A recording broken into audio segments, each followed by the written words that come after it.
नमस्कार साथियों, फिर से एक नई वीडियो के साथ। दोस्तों, इस वीडियो में हम लोग देखेंगे MDC tribal movements of India का एक और क्वेश्चन है दोस्तों कि चुआर विद्रोह के इतिहास पर विस्तार से चर्चा करें। ये मोस्ट इंपॉर्टेंट क्वेश्चन में से एक है क्योंकि एग्जाम में जो है पूछे जा सकते हैं, तो आप इसे देख लीजिएगा। ठीक है, चलिए देखते हैं इसका उत्तर।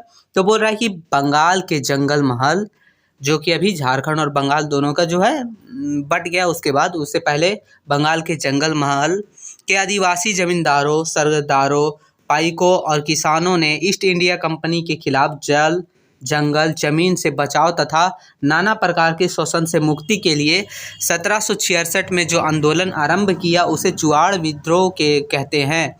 मतलब जो है बंगाल के लोग, जैसे अभी थोड़ा सा झारखंड और बंगाल बंटने के बाद थोड़ा सा हिस्सा इधर आ गया है।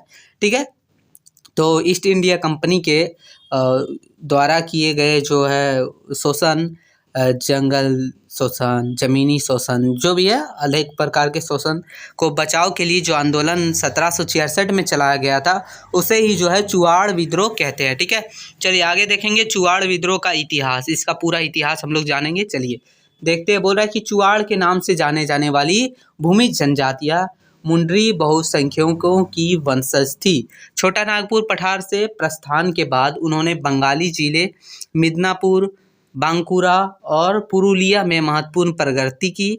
इनमें से अधिकांश व्यक्ति किसान और शिकारी थे, जबकि कुछ स्थानीय जमींदार के लिए भी काम करते थे। खास तौर पर बाराभूम और घाटशिला के बीच के ऊंचे इलाकों में चुआर, मानभून और बराभून के एक महत्वपूर्ण जनजातीय समूह थे। मतलब सीधा समझिए कि पहले ये सब जो थे, जो चुआड़ है वो एक मुंडरी बहुसंख्यकों की वंशज थी, जो छोटा नागपुर के पठार में पहले प्रस्थान के बाद बंगाली जिले में चल गई। कहाँ? मिदनापुर और बांकुरा और पुरुलिया में। ठीक है, जहाँ इन्होंने बहुत ज़्यादा प्रगति की। इसमें से जितने थे अधिकांश लोग किसान थे या शिकारी थे, और कोई कोई जमींदार भी थे जो जमींदारों के लिए काम करते थे। ठीक है, चलिए आगे देखते हैं। उनके पास अपनी ज़मीन पर एक तरह की समानती स्वामित्व था, मतलब खुद का, लेकिन उनका ज़मीन में बहुत कम संबंध था और वे अपने जमींदारों या जंगलों के सरदारों की मर्जी से खेती से हटकर शिकार करने को तैयार थे।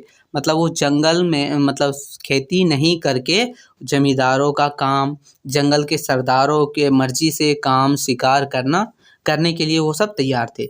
जंगल के इन जमींदारों ने चुआर को पाइक के रूप में काम पर रखा था। मुख्य पाइक को सरदार कहा जाता था।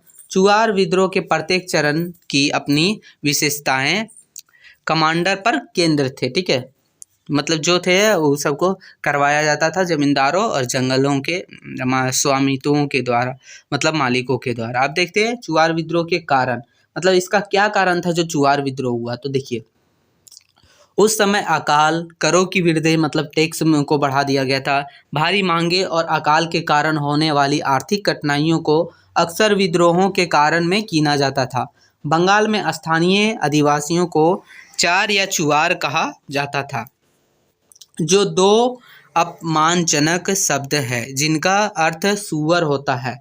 दुर्जन सिंह एक बेदखल जमींदार जिसने विद्रोह का नेतृत्व किया और उसने 1500 समर्थकों ने अराजकता फैलाई, वह इसका नेता था। मतलब जो दुर्जन सिंह है वो एक जमींदार थे जिसने जो है वो विद्रोह का शुरुआत किया। नेतृत्व में, उसके नेतृत्व में 1500 लोग समर्थन में खड़ा हुए और उन्होंने जो है विद्रोह शुरू कर दिया। चलिए आगे देखेंगे। बोल रहा है कि ईस्ट इंडिया कंपनी की इमारतों पर हमला करने के बाद उन्होंने 30 से ज़्यादा गांवों पर शासन किया। किसने किया? तो दुर्जन सिंह और उनके 1500 समर्थक। ठीक है, चलिए। स्थानीय जमींदारों की मदद से अंग्रेजों ने विद्रोह को बेहद क्रूरता और कपट से दबा दिया। मतलब उसे जो है स्थानीय जमींदार, मतलब आसपास के जो जमींदार थे उस सब के मदद से अंग्रेज जो है ये विद्रोह को दबा दिया। ठीक है, ताकि ये ना हो। लेकिन इस प्रक्रिया में करीब 200 विद्रोहियों की मौत के घाट उतार दिया गया। और इस प्रक्रिया के दौरान जो है अंग्रेजों ने लगभग 200, मतलब करीब 200 विद्रोहियों को मार दिया जान से। ठीक है, ये था चुआड़ विद्रोह। इसका प्रभाव क्या पड़ा, चलिए देखते हैं। तो बोल रहा है कि कंपनी द्वारा दीवानी अधिकार प्राप्त करने के बाद से ही इसकी नीति अधिकतम संभव कर वसूली की रही मतलब जो है उसका कर जो है कम कर दिया गया। इस उद्देश्य में स्थानीय व्यवस्था को बाधक मानकर नई प्रणाली और नियामक लगाए जाने शुरू हुए, मतलब नया नया नियम बनना शुरू हुआ। 1765 के बाद एक बिल्कुल नए किस्म के कर युग को आरंभ हुआ, जिससे स्थानीय व्यवस्था, स्थानीय लोगों और जमींदारों भी बर्बाद होने लगे।